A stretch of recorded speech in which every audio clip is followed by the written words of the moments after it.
I mean, you're going to make tons of content, right?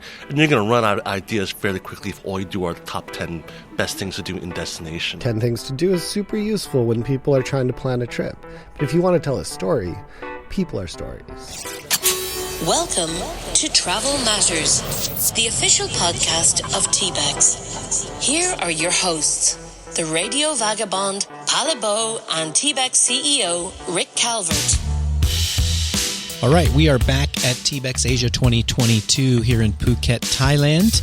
And our guests are Matt Gibson and Paul Pruangkarn. And you said that's a decent Americanized pronunciation. Yes, I grew up in the U.S. and yeah, I've always used that. But when I came to Thailand, they finally said, "No, Paul, you're saying your name wrong. Your own name wrong. It's Pruangkarn." But that's even difficult for me to say. So. Somebody was mentioning to me that in Thai there's like multiple umlauts and that tell you where to accent the consonants and the vowels. Yeah, and it's very complicated. Oh, it's extremely complicated. You know, I may be Thai, but my Thai is horrible. And you know, most times when I speak Thai, people are like, just speak English. I can't understand what you're saying. Please stop doing this, Paul. Yeah, but well, there's multiple dialects here as well, right? I mean, well, yeah. I mean, from the north to you have north, central, and southern. The dialects are a bit different. So people always told me this. It actually follows sort of the seasonality. So in the south, which is very hot, it's a lot faster. Like it's like, you know, that heat. So they speak faster. It's shorter, like a bit shorter in terms of how they speak, and they kind of shrunk everything down. In the north, it's cooler, and there's a lot of hills and valleys, so they speak like that. So it's very like this hilly valley, sing-song kind of way of speaking. And in the central, it's the mix of the two, right? So that's what people have described it to me as. And you know, my wife speaks a bit. She's from the south. She speaks that quick sort of fire kind of short type of Thai. Yeah. But interesting. I like Pruangkarn. Yeah, it's funny because, you know, I think people always like, how do you pronounce your last name? It's like, I don't even say it right. Here's my Thai ID card. And the Thai person's like, oh, you can read it. You've been saying your name wrong this whole time. And Matt Gibson, did I say that right? That is correct. So. Thank you. See, I am so you good didn't with need names. the umlauts for his name. So, Paul, you're with PATA, Pacific Asia Trade Association? Travel Association. Travel Association. Yes. So you're a group, a nonprofit group, and your members are basically all of the DMOs in this Asia-Pacific region. Is that correct? Yeah, so I mean, it's our members are the entire travel and tourism spectrum, right? So of course governments, so you have the federal, state, and city governments, and then of course airlines, airports, hoteliers, all the way down to tour operators, even SMEs and consultants. All the stakeholders in travel, basically. Yeah, but we'll have not just Asia Pacific. I mean, granted, we define it as a very large region, but also we have members globally, like in Europe and the Americas and Africa as well. But their criteria would be that they do business here in the region? Well, I mean, we're to, from, and within the Asia Pacific region, so we're getting a lot more interest now outside of our region because they're trying to attract the Chinese travelers, for one, or trying to attract the Asian travelers. So we've been working very closely with Catalonia and Seville because their interest is trying to get the Asian travelers to go over to their destinations. Okay. Yeah. So they want insights into that. Like, so you help them with research on how to attract those customers inbound to their countries. Exactly. So what's the trends? What are Asian travelers? What's their travel behavior like? I mean, a lot of the research you see now, it's really come from a Western perspective. The surveys you get from a Western perspective. So they can't find information. So they'll come to us and say, hey, what is the research you guys have that's specific to the Asia Pacific region that can help us attract Chinese travelers, Thai travelers, affluent Singaporean travelers. Yeah. So as an organization, you guys obviously do research, you do advocacy and education. Anything else I'd leave off out of that? No, and of course events, right? Mm-hmm. Yeah, I mean, just like any membership association, we have to provide benefits for our members, and we always say this. Number one priority is to advocate for our members, to give them a voice. But to advocate for them, you have to give research, and then to really promote that, you need an event platform to do that, right? So those are sort of the key elements of that, and then of course educating them to be able to act on the advocacy points. Yep. Yeah. Yep. Well, you gave a keynote this morning, which was fantastic. Thank you. And I didn't expect it at all, but you carried over the message that we heard yesterday in Kyle's presentation. Well, yeah, I mean, well, look, I always tell people it's important to always watch who's speaking ahead of you, so you're not repeating what they say, or someone's to strengthen what they said that will maybe help also you strengthen what you're trying to say. So, I always make sure to, I made sure to watch his presentation. I went to Mary Ellen's and Shiva's breakout room, because I know they were doing a bit similar subjects a bit. So said just, you want to, in any conference, right, you always tell your speakers, like, look, just don't come and speak. Like, listen to what everyone else is saying so that when you go on stage, you're not saying something that's against something else that's been said, or maybe that they said something that you want to expand on. So, yeah. Did you have to change anything after seeing those? No, because it was always in line with what I was originally doing. Yeah. I think, I usually speak to industry, so, I had to, of course, ask Matt for help because this is more of his space than mine. So I had to sort of rearrange it a bit and just, like, very last minute, I had to reorder everything to make it more a better story, right? I think, and then it worked, right? And that's where you put the time in. It had to be massaged to move it from the normal industry talk to something that would be relatable for bloggers, for sure. Oh, definitely, yeah. Because they're very different audiences. Yeah, and that's where like, having a good friend in Matt and saying, he's been in this space for such a while. I mean, he's the one that. The big laugh. Forever. The big maybe laugh I got. Before Rick, man. Maybe. I don't know. Well, the big laugh I got really was because of Matt. I'll give all the credit to Matt. The one with the Instagram photos that everyone keeps doing the same. Like, Matt was like, you should add that into your presentation as well. So it was great. Yeah, that was definitely the moment. The data was interesting, and you gave us some great data at the very beginning. A lot of people are taking pictures of your slides, and we'll make those available to share with people if that's okay with you afterwards. Yeah, absolutely fine. And people can watch the video as part of the virtual ticket. But yeah, that was the moment that got the big laugh where, you showed all these marketing photos that are exactly the same wherever you go, and then you're like, but you guys do it too. Instagram shots exactly the same. And everyone's taken those specific pictures. Yeah. Oh yeah, I knew that too. Once Matt gave me that idea and I put it in, and that was that light bulb moment. Like, I knew, like, look, industry presentations can be kind of dry, and I'm like, look, with this audience, I can't do that. I need to make sure that I get them engaged with it. And so, okay, we do a little bit the numbers in the beginning, and then we move to the marketing aspect. I knew that part had to make it fun and relatable, and Matt gave me the idea, and I was like, okay, pretty much teed it up. If I can just tee that up and just knock it out of the park. So Matt, being Paul's ghostwriter, is that a full-time job? No, he's usually mine, because I'm normally speaking at his events. So usually it's him coaching me on what I should be talking to the industry about, because he knows that side so much better. So when I'd be speaking about bloggers at those events, it would be a lot of him telling me how I should be talking to industry and, like, helping me massage my stuff that's usually for bloggers. Seemed like a good team. It's a reverse. Yeah, we've been doing it for like 6 years. I mean, it's our dog and pony show, right? I mean, we've always been someone to support the community, the creative community, and my job is to educate. When we do our talks, my job is to educate the creatives, and his job is to educate the industry, and it really works. It's been really working well. What's this pre-pandemic? Pre-COVID, at least. Yeah, it was great. Yeah. The overarching theme that I got from your talk, and I think resonated with the attendees, was focusing on the people within a destination, as opposed to, as you demonstrated so well, a mountain's a mountain, a beach is a beach. Yeah. Nobody could even pick the beach in Thailand out of your 3 beach photos. But the people are different everywhere we go. And that is one of the main drivers of why we all travel, is to meet humans in the real world. Exactly. Well, and also it's unique content, right? Why do the same Instagram photo or the same content everyone else is doing? Top 10 places, best places to see in Bangkok, right?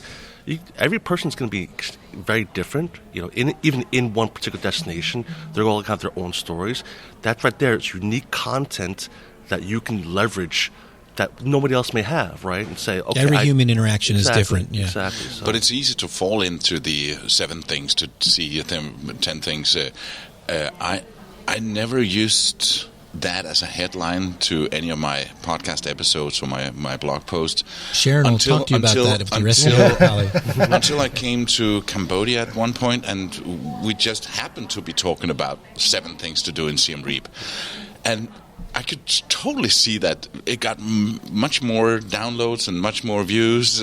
So it's an easy trap to fall into. Oh yeah, I'm not saying like, oh, don't do that, right? I mean, there's time and a place for that. I mean, I think Matt had talked about that in his presentation. There's time and place to do that, but you're gonna make tons of content, right? And you're gonna run out of ideas fairly quickly if all you do are the top 10 best things to do in destination. Yeah. If your content is meant to help people, service articles, 10 things to do is super useful when people are trying to plan a trip.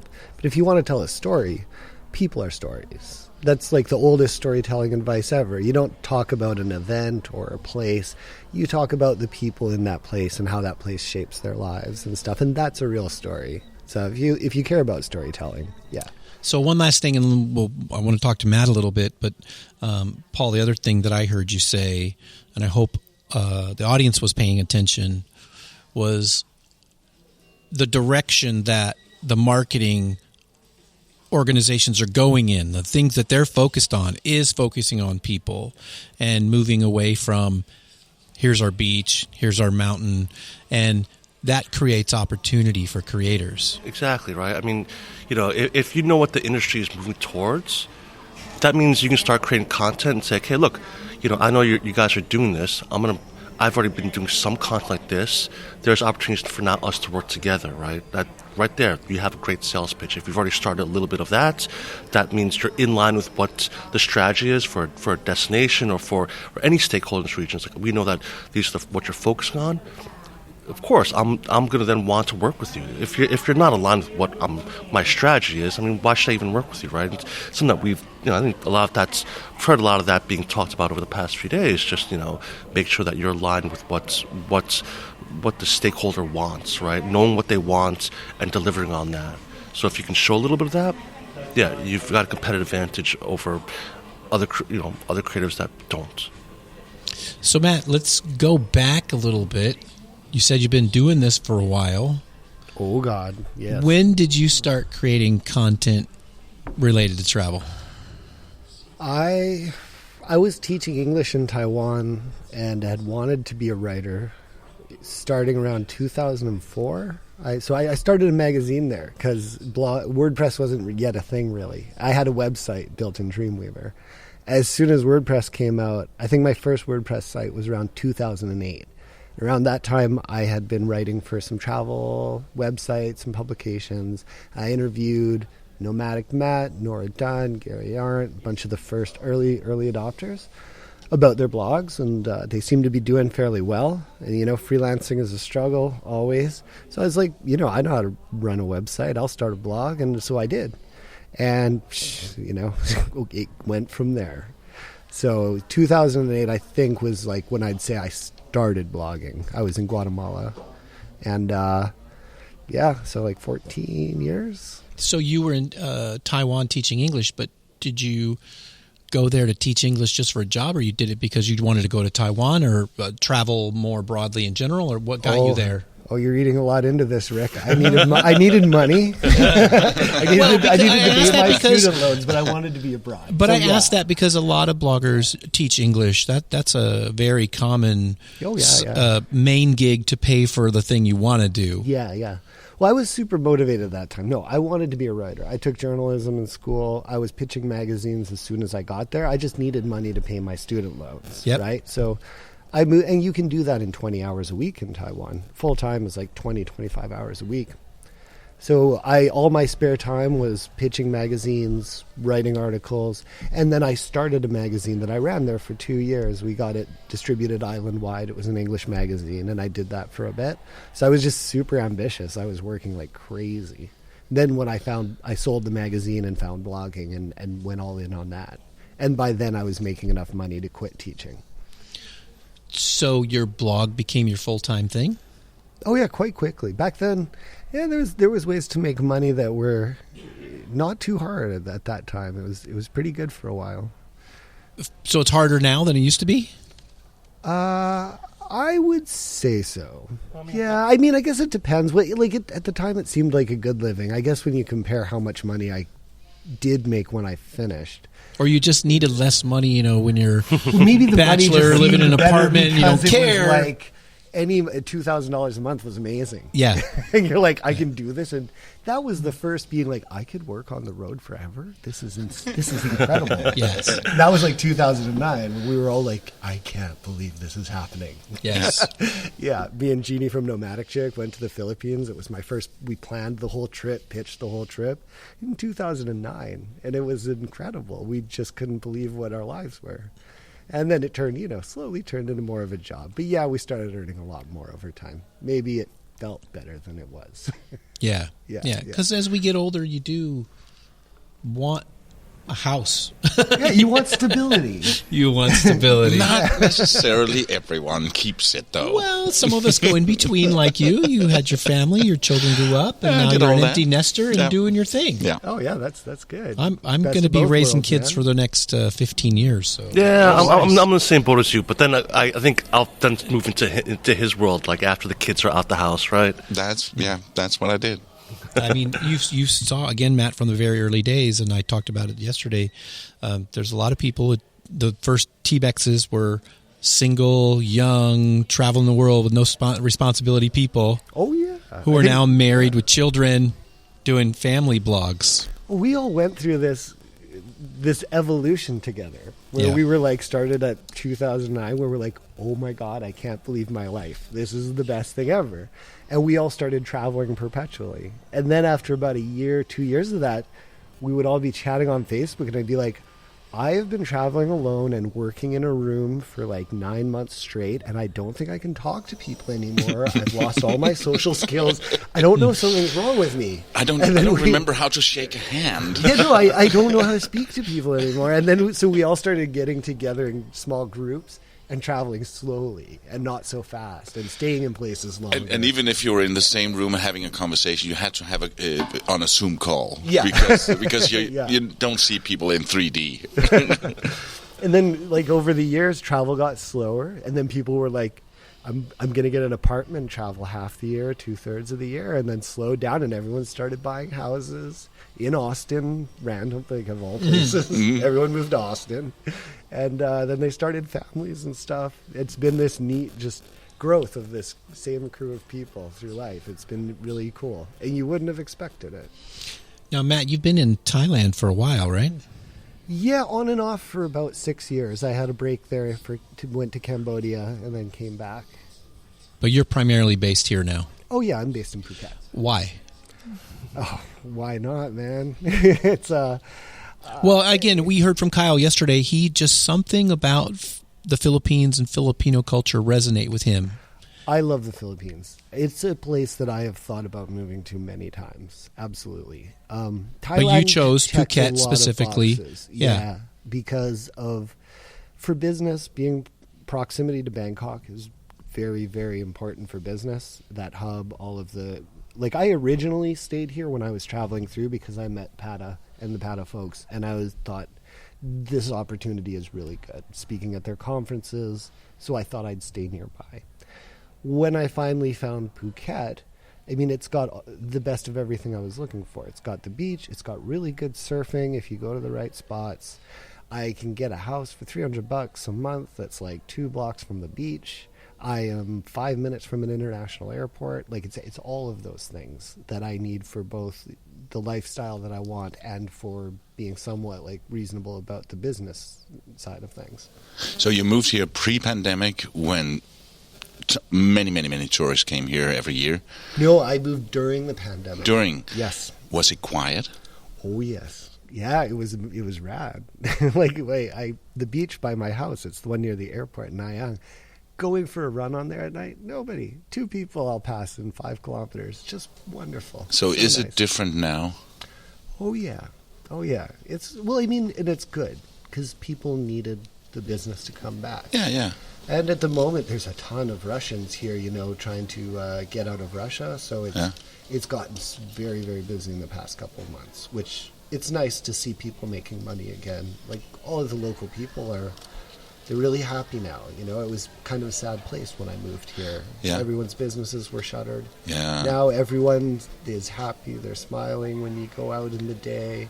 Everybody's positive. You know, the future looks good again. 'Cause Yeah. it didn't for a while. I say the one thing that's what's really nice though is, you know, it's not, you don't have the same amount of crowds like you didn't before the pandemic, which, you know, it just was, you know, the beaches were overrun, so it wasn't really a fun experience, right? That's what I hear. So it's, you know, that's what I said on stage, there's no better time to be in Thailand now because, you know, everything's open, there's so much to do, but you can, you know, you don't have those crazy crowds that you had before the pandemic, right? When I said 40 million visitors in 2019, right? You can't go to the Grand Palace back then. It wasn't a fun experience.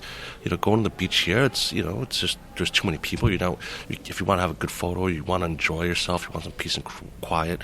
Now you can get a bit of everything, right? You can go out. There's still parties happening.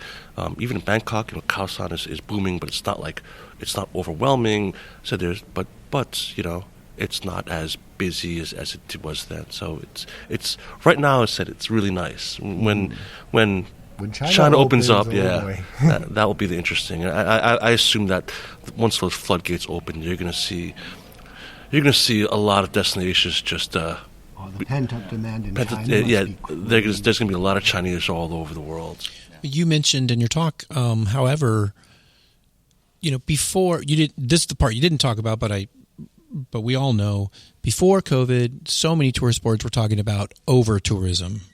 And you talked about today dispersing tourists to those second and third tier cities. And you said here in Asia and Thailand in particular that they're working on that now, even though the crowds aren't to the level that they were before. It's nice and it's enjoyable and it's not overcrowded now, but you are already planning for that. Yeah. It's, as you just alluded to, that, you know, it's only a matter of time before China opens back up and all those people come back. Well, no, but I think the surveys showed that, you know, the child behavior has changed and they actually want that experience, so secondary, tertiary destinations. But however, a lot of surveys don't show what the sentiment is in China. So that's going to be interesting to see. What is the child behavior of the Chinese once the borders open up? Will they just go back to their bucket list destinations, and will they just hit, you know, I'm going to go hit Bangkok, I'm going to hit Phuket, or are they in line with what the rest of the world is doing? Because we have samples of that. What is child behavior like right now? We've seen it. We can see some samples, and so you can kind of just project that going forward. We don't know. China's been closed for 2.5 years, 3 years now, right? 3 years now. And you know, I know they're saying, oh, but in China they're doing, you know, they're seeing it in China, all of them going to, you know, the secondary and tertiary destinations. But that's not a necessity. That's not like a change in child behavior. So you can't really put that onto them on that. That's the new trend for the Chinese traveler. So it's going to be interesting to see what happens once the Chinese travel opens. Everyone wants them to open, of course. It is a huge source of income. But, you know, people are worried that, you know, maybe we might go back to some of the same issues we had before the pandemic. So. Yep. And it's really quality of life for locals and the overall enjoyment of the experience for the visitors. Yeah. Well, I mean, because if a destination is over, you know, it's just too crowded, I mean, you're not going to get a repeat visitor, right? You know, you're like, oh, I had a horrible experience. There's no point. I went to the temple. It was just... You know, it was just shoulder to shoulder. The beaches was overrun, and pollution, the garbage that gets thrown. I mean, so that's what destinations are struggling with. That's why I said, you know, there's two things that they're focused on. They're of course focused on recovery. That's priority number one, but sustainability because they're looking at a long-term strategy of recovery, right? And if they know if they're not sustainable, their product will be ruined, and nobody will want to come back. There's going to be no word of mouth of oh, this destination was great. So that's why I said there's two core things that you should keep in mind, that recovery is important, but sustainability is just as important. And so yeah. So Matt, do you think when and if it comes back to the way it was pre-pandemic with so many people, do you think you'll find it just as enjoyable living in Phuket? Well, I had never visited Phuket pre-pandemic, so I don't know what that's like. But, you know, if it gets too busy for me here, there's Khao Lak is just an hour north. It's a very similar spot, and it's a little bit more out of the way. I've looked at moving up there already just because it looks like an awesome place. So maybe I'd hop an hour up the road where it's a little less busy if it gets overwhelming, but so far it's been fine. And I think a lot of the hotels in our area, from what I understand, they're back to near the same occupancy that they were pre-pandemic. So I don't think it's getting a lot like crazy more busy than it is now. No. Yeah. Well, thank you guys. It was a pleasure. Well, thank you very so much. Yeah, thanks. It's been a pleasure to be here at TBEX. It's been fantastic, and thank you as well, Rick. Thank you. Thank you, Rick. You've been listening to Travel Matters, the official podcast of TBEX. This episode of Travel Matters was hosted by TBEX CEO Rick Calvert and Radio Vagabond Palle and produced by radioguru.co.uk. See more about upcoming TBEX events on tbexcon.com. You can follow Palle on the radiovagabond.com.